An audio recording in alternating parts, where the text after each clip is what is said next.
Padre Pedro Langa Aguilar, bien conocido por todos nosotros, sacerdote agustino burgalés de Coruña del Conde, licenciado en dogmática, por comillas, doctor en teología y ciencias patrísticas por el Augustinianum de Roma, profesor emérito en distintas universidades de Roma, de Madrid y Salamanca. Pertenece a la provincia agustiniana del Santísimo Nombre de Jesús de España. Durante casi 40 años consecutivos dictó cursos de patrística, agustinología y ecumenismo y pronunció miles de conferencias en América y Europa. Cuenta con una docena de libros y sus artículos de fondo pasan de 550. Sus recensiones del millar. La crítica acogió elogiosamente uno de sus estudios base, los estudios antidonatistas en 3 volúmenes de Labarthe. Escribe en no menos de 25 revistas de pensamiento y son de su pluma las biografías de los padres y doctores latinos del nuevo año cristiano de Vivesa y de unos 50 santos en los 12 volúmenes, 12 tomos del año cristiano de Labarthe. Colabora especialmente en Vida Nueva. Sus últimos artículos sobre Lutero y el 5º centenario de la Reforma le han reportado numerosos parabienes y entrevistas radiofónicas y lleva su voz con frecuencia a Radio Vaticano.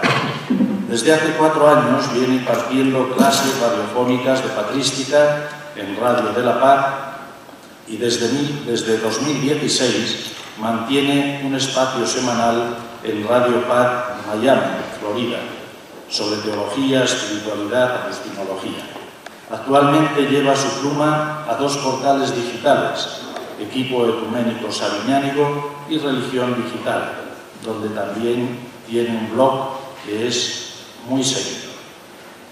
A esta breve presentación, que ha sido un ejercicio de deber y amistad, creo que ahora ya corresponde escucharle y será, buen sí, seguro, un remanso para el alma y un abrir la inteligencia al océano de la sabiduría. Sin más, su conferencia lleva por título San Agustín y la cultura de nuestro tiempo. Padre Langa, bienvenido a este su centro, a esta reunión que tenemos anualmente de amigos en las jornadas agustinianas. Pues muchas gracias, Padre Isaac. Le agradezco sus palabras de presentación y saludo muy cordialmente al Padre Presidente de la Federación de Agustinos en España, a los reverendos padres provinciales, miembros del patronato, al director del CETESA y, en realidad, a todos los que aquí estáis presentes siguiendo estas jornadas, que a mí me parece que deberíais ser los primeros en figurar a la hora de las gratitudes, puesto que sois los que estáis poniendo presencia y figura. Y esto es muy de agradecer, sobre todo en días más bien fríos como hoy. Paso sin más y directamente a pronunciar esta conferencia que yo he preparado ad hoc para esta circunstancia y con mucho cariño y con mucho entusiasmo. Y digo así: hablar o escribir de cultura en San Agustín es como llevar agua al mar, despachar naranjas a Valencia o acercarse con un centro de flores al jardín botánico. A poco que se intente, uno cae luego en la cuenta de que no ha hecho sino adentrarse en lo evidente. Sin cultura, pues, jamás alcanzaremos a entender al Agustín esencial.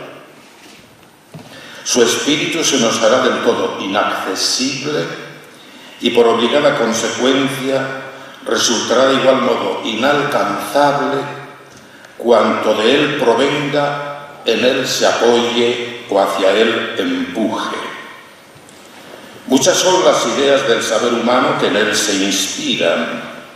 Por otra parte, No son pocos los pueblos del orbe, incluida su misma patria ancestral, Argelia, donde suele ser visto hasta como patrimonio de la humanidad.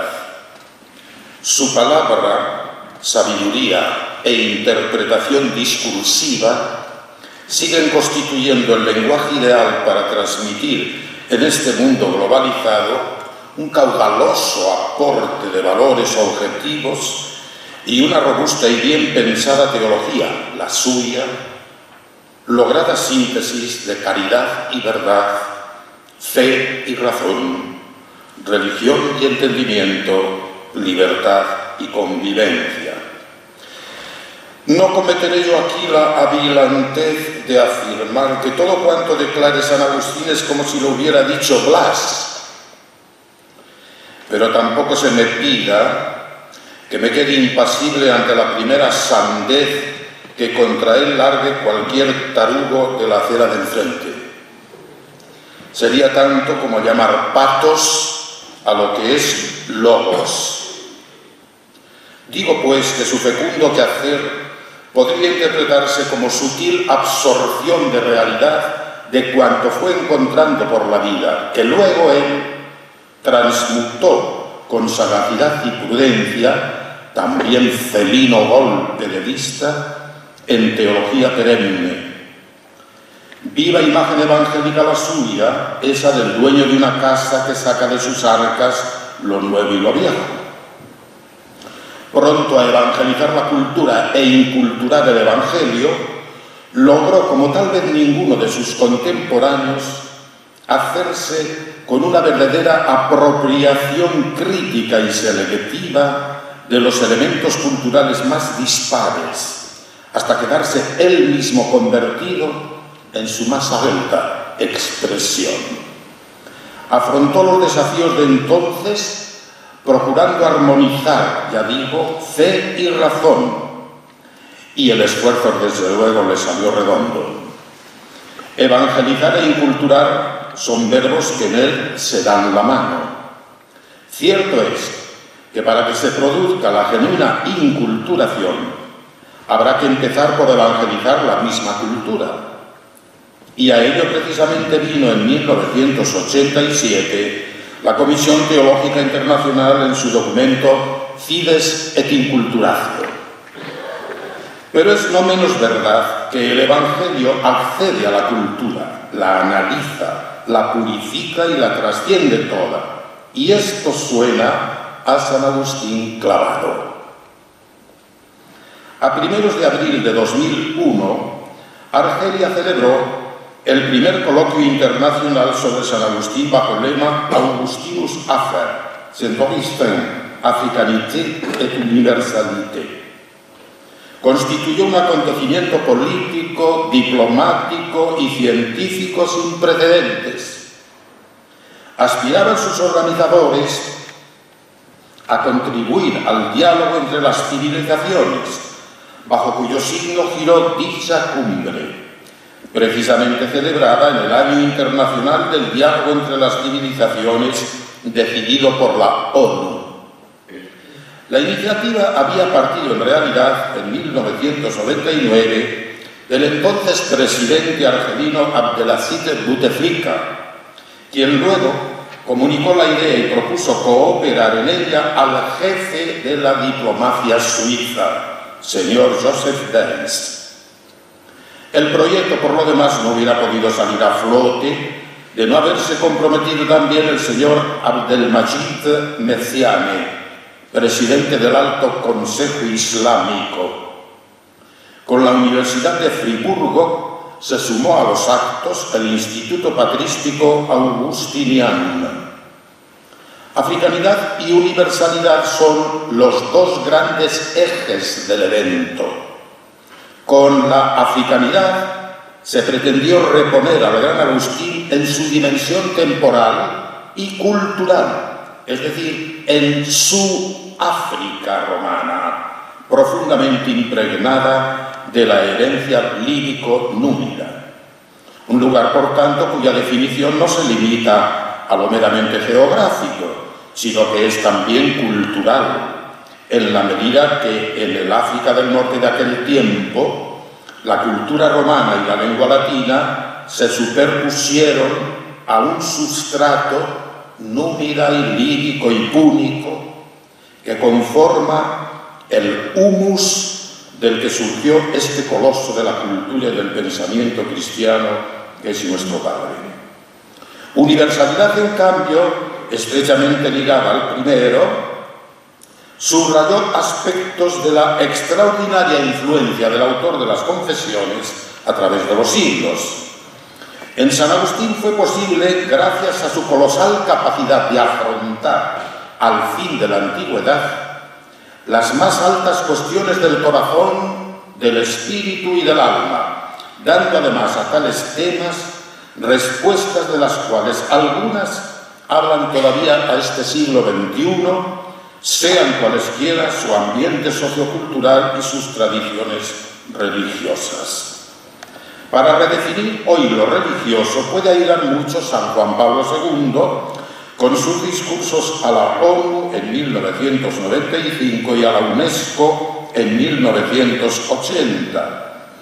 También San Agustín, por supuesto, para entablar el diálogo entre cultura y culturas, y la misma cultura religiosa en oposición a las culturas laicas. Si el desafío cuando el concilio fue el ateísmo, ahora lo son la increencia e indiferencia en la cultura. Más que negar a Dios, la descreída gente de ahora pasa de Dios.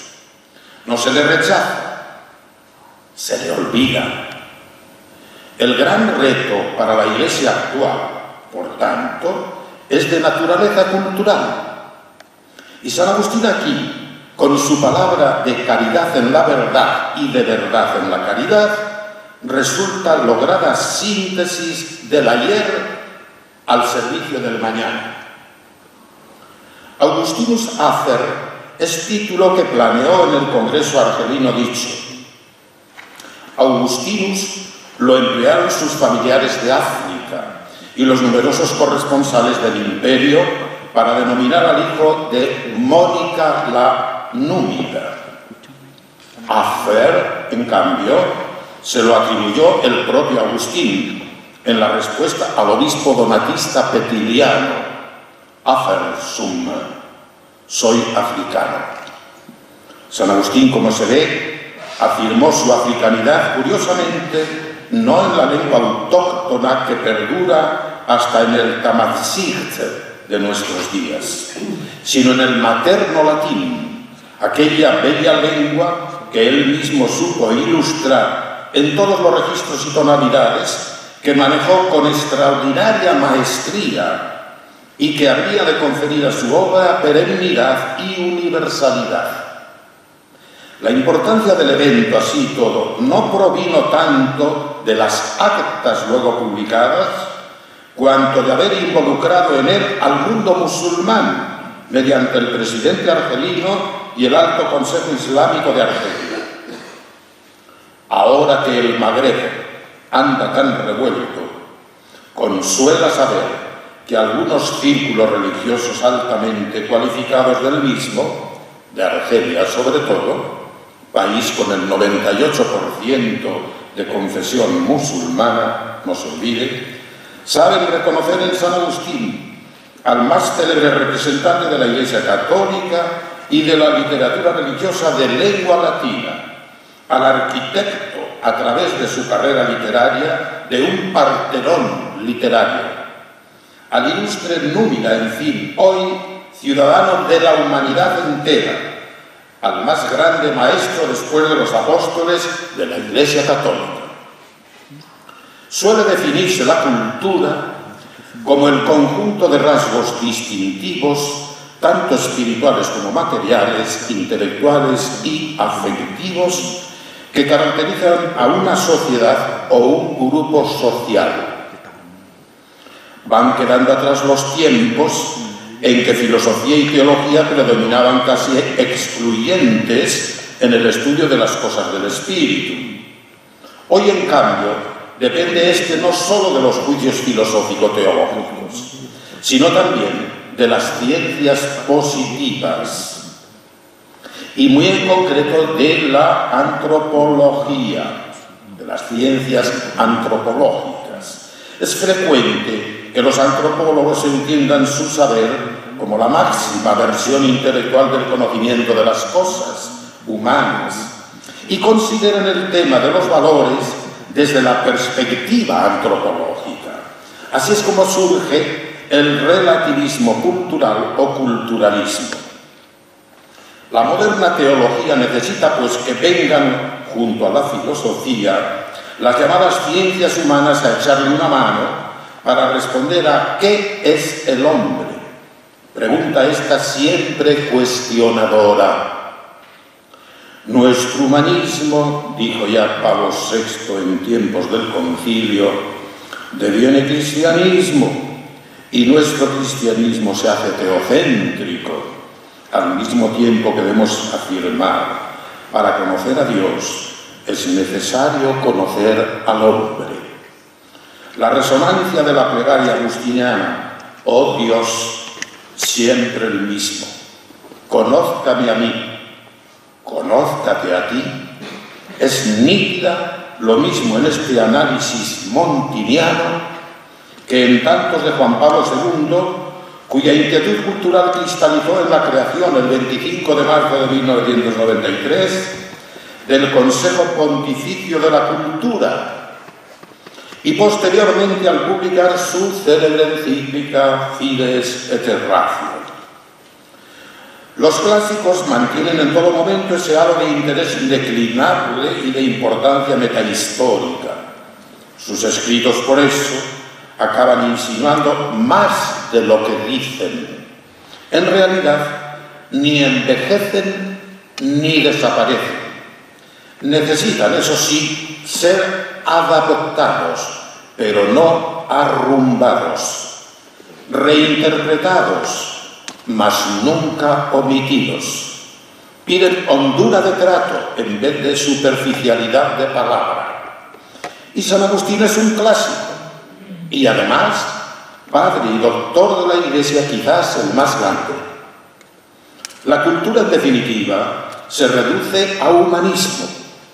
Cuando Cicerón quiso trasladar el griego paideia al sonoro latín, no acertó a encontrar la palabra adecuada y hubo de recurrir al neologismo humanitas.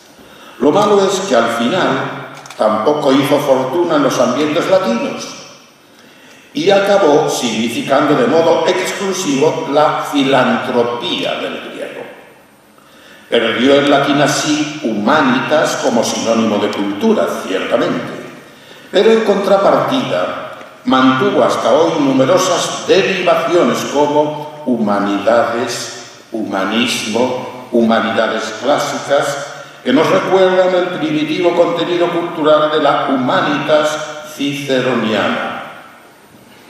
El quid de la formación humanística de Agustín estriba en que ella le enseñó a discurrir con seguridad, pensar con exigencia, repentizar con rapidez, expresarse con elegancia y escribir con precisión.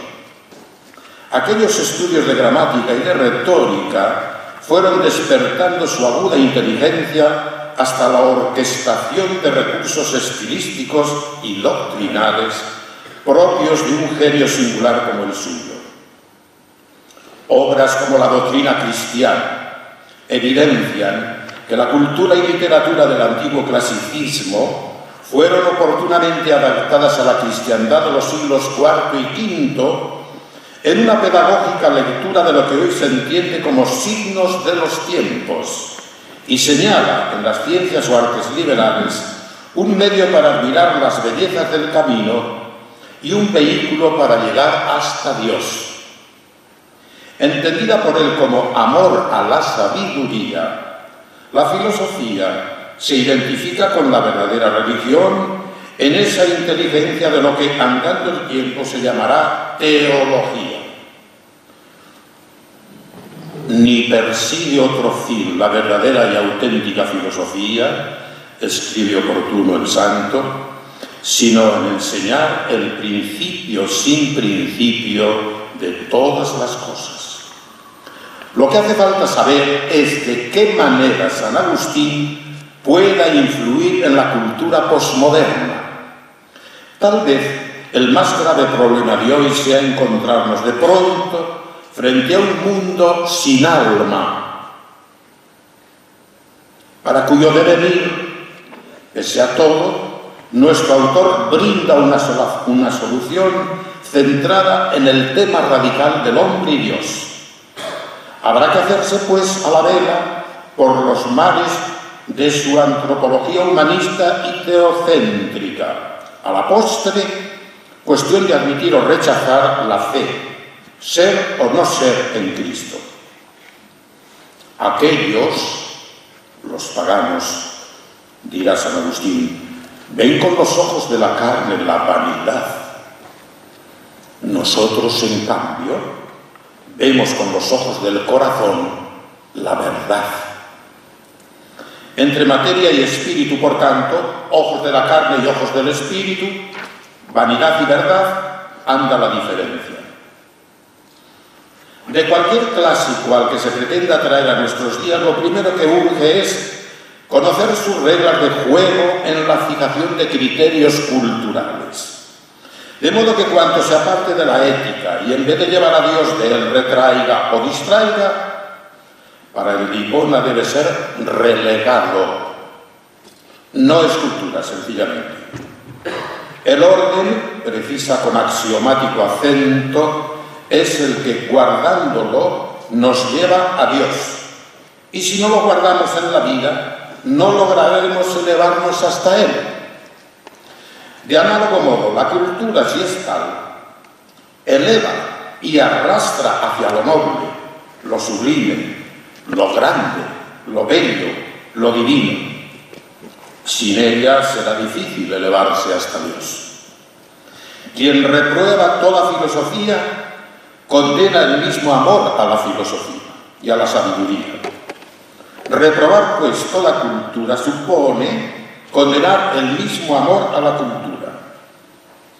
Porque a todos cuantos desean llegar al conocimiento de las grandes cuestiones, la fe les abre la puerta. Quien así procede verá cuán razonables son las cosas que abrazó sin aún comprender, y qué es la razón a la que sigue con firmeza y seguridad. ¿Qué papel, siendo así, quepa asignar a la razón? Huelga decirlo en San Agustín. Evidentemente, discernir, pero no cualquier cosa, discernir lo justo de lo injusto, lo bueno de lo malo, lo útil de lo inútil, el amor del odio, el uno para que permanezca y el otro para que desaparezca. Aplicado todo ello al hombre, la diferencia es clara entre entender éste a la luz de Dios o abandonarlo al humano saber. Decenios atrás, todo parecía reducirse al humanismo. Ahora, en cambio, hasta el hombre se diluye. Pero San Agustín sigue pensando al hombre a la luz de Dios y en trance continuo de responder a las torales preguntas de su vivir. Entre la tesis socrática, Dios es la medida de todas las cosas, y la sofista, el hombre es la medida de todas las cosas, hay un abismo a salvar con el saber agustiniano. La primera supone que el verdadero hablar del hombre implica ocuparse en él de lo divino sin renunciar por ello a discurrir de lo humano. Para la segunda, en cambio, hablar del hombre en términos humanos implica trascender la inculta naturaleza del hombre, bien que sin trascender al hombre. El humanismo clásico, es cierto, desarrolló la primera, pero ambas recorren la historia de Occidente prevaleciendo una u otra según qué ideologías predominan. Precisamente una de ellas es la cristiana, de cuyo humanismo el agustiniano resulta concreción. El humanismo aquí es un sobrehumanismo, según el cual lo que el hombre es y tiene, más que dato natural, es don recibido. Semejante sobrehumanismo, por otra parte, no consiste en un determinado ejercicio ascético ni en mística natural alguna, sino en secundar la obra de Dios convirtiéndose a Él. Pero el hombre, medida del que ha de llegar a ser, no es sino aquel cuya humanitas proviene de ser imagen de Dios. El humanismo agustiniano aquí, en resumen, es teocéntrico y antropocéntrico. La cultura, por eso, habrá de partir de la antropología, continuar por la teología y resolverse en mística. Presupone dentro del hombre la unión y religación con Dios. Ciertamente la cultura es uno de los elementos integrales e integradores de la civilización, aunque ni una ni otra sean la misma cosa, porque mientras la civilización comprende el progreso material y moral, la cultura, por el contrario, dice referencia solo a este segundo. La gran aportación de San Agustín en este fascinante campo va a consistir justamente en convertir el sabor clásico de la cultura en sabor evangélico. Dicho en otros términos, a compaginar hasta donde sea ello posible la cultura clásica con la cultura cristiana. San Agustín se zambulle de lleno en la clasicidad, consciente de que ésta encierra principios capaces de elevar el espíritu y educar la voluntad para cosas nobles. Aquella cultura clásica reinó hasta que la barbarie de los siglos oscuros acabó con su paganismo. Ocurre, sin embargo, que Agustín de Hipona había dispensado a buen número de sus autores especial afecto, y no era cuestión de abandonarlos así como así, de buenas a primeras. Nunca lo hará, bien es cierto. De ahí que a menudo se intuyan presentes en su prosa mediante la expresión ciceroniana o el lirismo virgiliano. No renuncia, pues, a la cultura clásica, no. Al contrario, diríase que está bien convencido de la inviabilidad de un cristianismo iletrado. Pretende por eso más bien, y lo consigue, dicho sea de paso, integrarla en los nuevos esquemas cristianos. Cultura pagana, por tanto, sí, pero al servicio de la cristiana.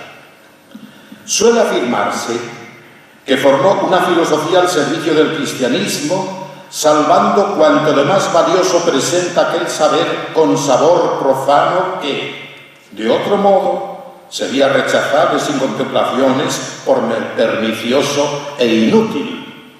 Un paso de esta envergadura supone rendido amor a la verdad que está delante, reconocida gratitud al saber que va quedando atrás, fina intuición para apreciar el saber por el saber que tiene uno entre manos, aunque sea en el paganismo, y generoso afán de, según la medida de lo posible, comunicarlo y compartirlo, y envidiable instinto teológico, en fin, para saber aprovechar lo aparentemente sin valor y efímero, pero que en realidad es objetivamente valioso.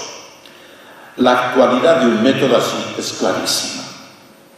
La conversión, inclusive la anterior a la del tole leche, vino ya a persuadirle de la insuficiencia de la cultura pagana, por muy clásica que ella fuera. Comprendió entonces que, lejos de acabar con sus posibilidades, era preciso enriquecer la cultura con la que hasta entonces se había valido, potenciarla y perfeccionarla. Helenismo y cristianismo, era su punto de vista, no tienen por qué vivir enfrentados. Al contrario, deben completarse y proceder con o bien pacífica convivencia. Que San Agustín se muestra partidario de semejante osmosis culture, lo prueban obras suyas como La ciudad de Dios, la catequesis a los principiantes, la doctrina cristiana, las mismas confesiones o la Trinidad.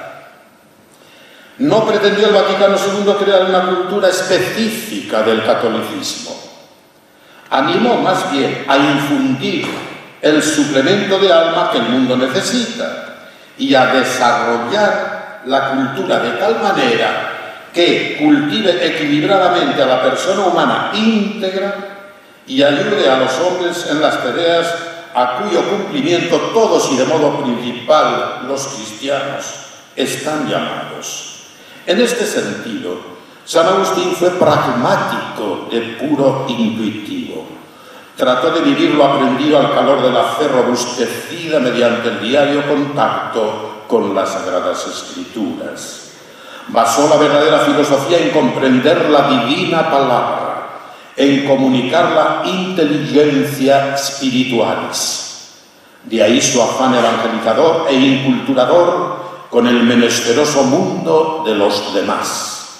La cultura, antes que almacenarla en trojes de inhibido y desenfadado interiorismo, cumple vivirla de modo que se propague a tiempo y a destiempo.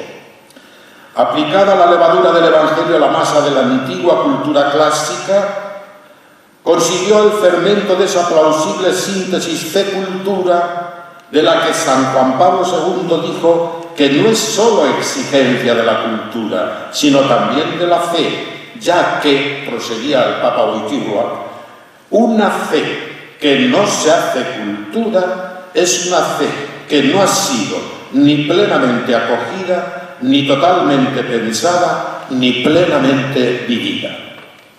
Aquella cultura oscurecida de paganismo en unos aspectos, a la vez que iluminada de cristianismo en otros, a base de entenderla siempre desde Dios, es justo lo que convierte al de Hipona en maestro incomparable de la conciencia de Occidente. En cualquier parte donde se hallare la verdad, pertenece a su Señor, dice. De ahí su aspiración a depurar tal cultura y comunicarle nuevos valores éticos, su empeño por unir estrechamente, a beneficio de la verdad y del arte, solidez y pensamiento y elegancia de forma.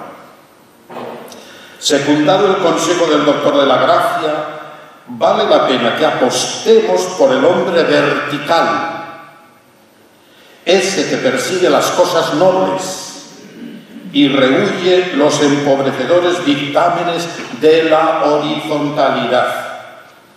El sabio ejemplo agustiniano canta claro: ni autoridad política ni poder religioso bastan para asegurar el triunfo de la verdad. Se requiere la gracia de Dios y que los hombres talentosos pongan su ciencia al servicio de la fe. Los mismos creyentes en Cristo corren a veces el riesgo de olvidar que el cristianismo es al fin más una religión del espíritu que del corazón, y de ahí que sea preciso formar no solo santos, sino también sabios. Y como la ciencia se halla sobre todo en los hombres de cultura, a ellos habrá que acudir y a ellos escuchar. Pero tampoco le duelen prendas al asegurar que es preferible la ignorancia del creyente a la ciencia temeraria. Es más, si alguien dice saber lo que desconoce, es un temerario. Quien niega saber lo que realmente sabe es un ingrato. El conflicto que hoy libran las duras exigencias de la nueva evangelización y los seductores cantos de sirena del movimiento secularista conlleva, entre otras cosas, ya negar las culturas populares, desculturización pura y dura, ya perder su memoria histórica, desmemorialización monda y lironda. Una cultura que pretendiese arramblar con lo que encuentra para imponer sus dictámenes ya se comprende que no merecería llamarse tal, sino más bien colonialismo del espíritu. Gran problema cultural el de nuestro tiempo. Ofrece dos caras. Una, la que planta el drama que hoy provoca no tanto el rechazo cuanto el olvido de Dios, que no se sabe qué pueda ser peor, si el ateísmo o el pasar uno de Dios. Todo lo cual supone bascular entre la religión manipulada o la secularización lampante y devastadora en la cultura posmoderna. La otra cara serían los signos de esperanza para el nuevo anuncio evangélico manifestados sin previa ni suficiente nitidez para echarse al camino, puesto que el retorno de formas de lo sagrado en una sociedad que parecía casi del todo secularizada, sobreviene traído ahora por un extraordinario florecimiento de sectas, movimientos religiosos y grupos sincretistas. Jamás como ahora se había obstinado el hombre en considerar a Dios enemigo de su autonomía y libertad, lo que vale tanto como decir de su cultura.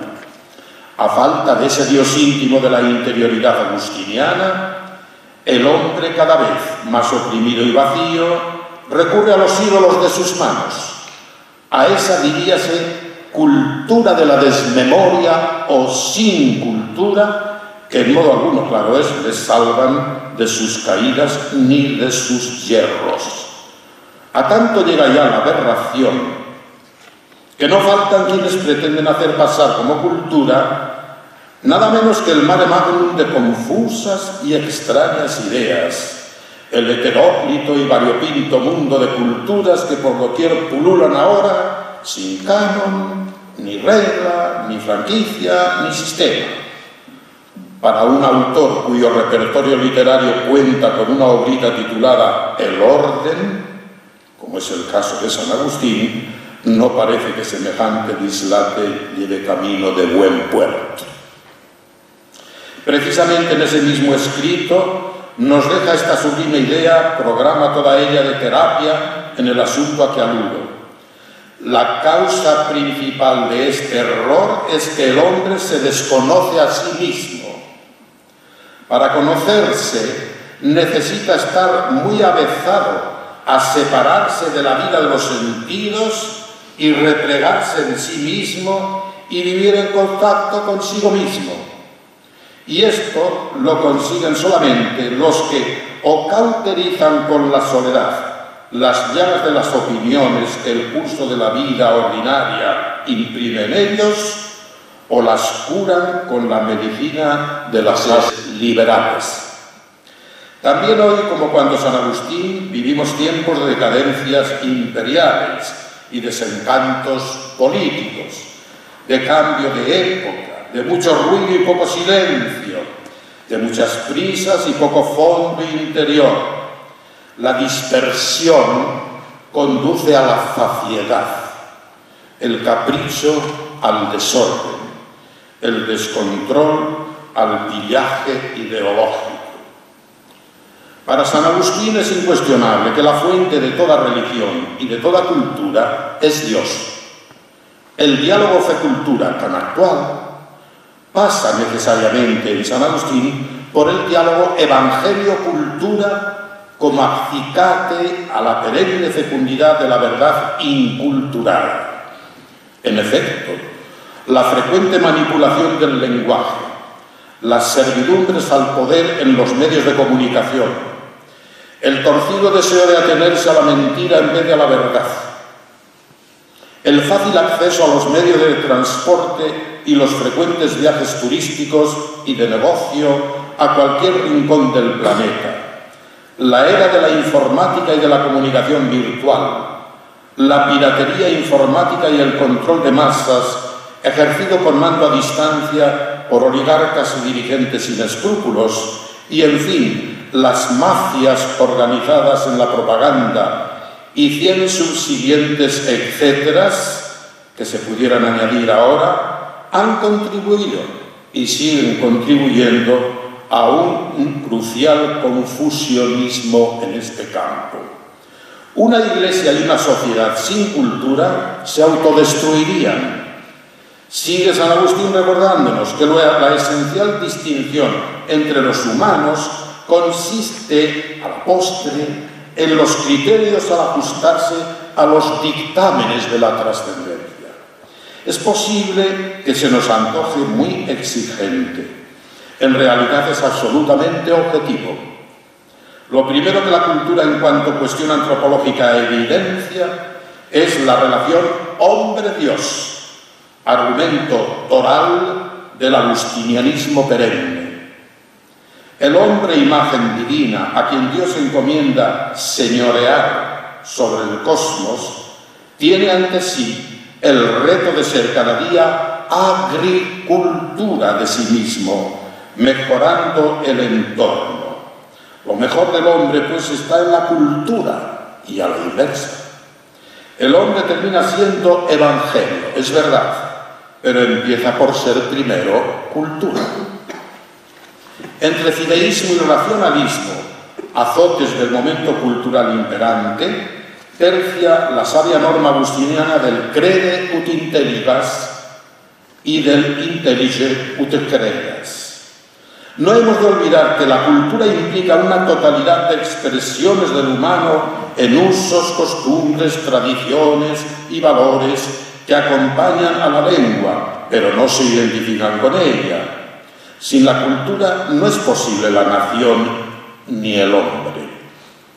Hoy, en fin, se repite hasta la saciedad que suele hacerse más caso a los profetas que a los maestros. Seguramente que lo habréis oído muchas veces esto.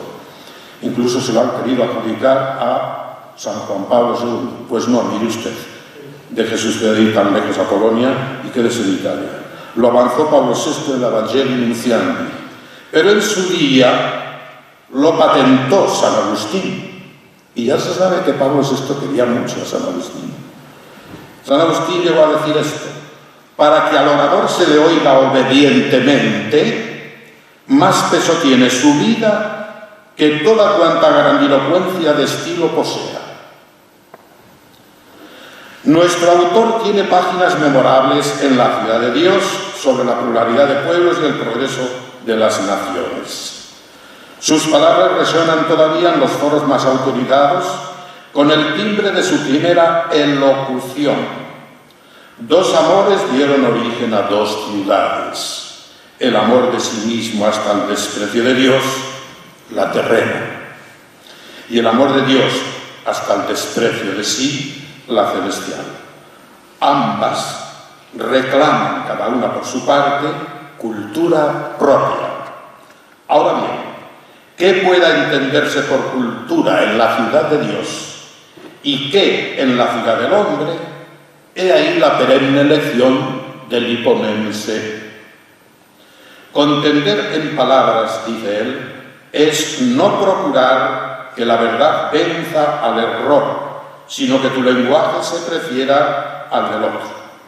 Ahora bien, el que no contiende por palabras, ya hable con estilo sencillo, moderado o sublime, lo que intenta es que la verdad se patentice, que la verdad deleite, que la verdad conmueva, porque ni aun la misma caridad, que es el fin del precepto y la plenitud de la ley, puede ser en modo alguno recta. Fomentar la cultura con la mira en Dios es ya garantía. Hará que nos percatemos de nuestras limitaciones, ya que si comprendes a Dios, no es Dios. Dar en Dios un poco con la mente es ya dicha muy grande, dice San Agustín. Comprenderle, abarcarle, de todo en todo, imposible. Sigue vigente el diagnóstico del beato Pablo VI. La ruptura entre evangelio y cultura es sin duda el drama de nuestro tiempo. San Juan Pablo II lo intentó remediar despertando la conciencia cultural de la Iglesia. Y esto es algo que nunca le agradeceremos bastante. Siguen mientras tanto teólogos, pensadores y escritores proclamándose discípulos del hiponense. Comprenderéis que aquí traer ahora una lista exhaustiva sería imposible. Nadie, escribía José Luis Martín Descalzo en 1986, recordad aquel año centenario, me enseñó tanto a pensar. De ningún escritor aprendí tanto a la hora de decir muchas cosas con pocas palabras. A nadie conocí que jugara tan inteligentemente con los conceptos sin convertirse por ello en un volatinero superficial. Pero sobre todo, jamás conocí algo tan antiguo y a la vez tan actual. Todos los bestsellers de ahora son agua de borrajas a su lado. En julio de 1990 presidí una peregrinación ecuménica a la Unión Soviética, de la que me place desvelar algo hasta hoy inédito, porque no he querido darlo todavía publicidad. Ocurrió el 26 de julio de 1990 en la biblioteca de la Academia de Teología de Leningrado, la más abierta entonces a las corrientes modernas. Su director, Alexandrievich, nos dijo que contaba con ricos fondos bíblico-patrísticos en la biblioteca. Interesado yo por San Agustín, me aclaró que, en efecto, tenían las Confesiones, la Ciudad de Dios y el de Trinitate, estas dos últimas traducidas antes de la Revolución Bolchevique, o sea, antes de 1917. Pudimos comprobar también que había autores modernos, Rahner, Schiller, Ratzinger, Congar, de Lubac y algunos de la teología de la liberación. Yo volví a la carga con San Agustín. Alexandrievich entonces se me quedó mirando y me preguntó: ¿conoce usted a San Agustín? Un poco, le respondí. Pues sepa usted que aquí está últimamente de moda. Usted debe saber que entre sus obras hay una primorosa. La estamos traduciendo a marchas forzadas para que los metropolitas que se asoman los domingos a la televisión, ahora con la apertura que acaba de concedernos Gorbachev, la Glasnost, puedan tener a mano lo mejor de lo mejor en catequesis. Se titula, y aquí utilizó el latín, De Catechizandis Rudibus. Y en fin, para terminar, quiero daros a entender una cosa, ahora que él está en lo más alto, claro. Uno de aquellos metropolitas que impartía catequesis en televisión con su habitual locuacidad y con ayuda de San Agustín era Kirill, el actual patriarca de Moscú y de toda Rusia. He dicho.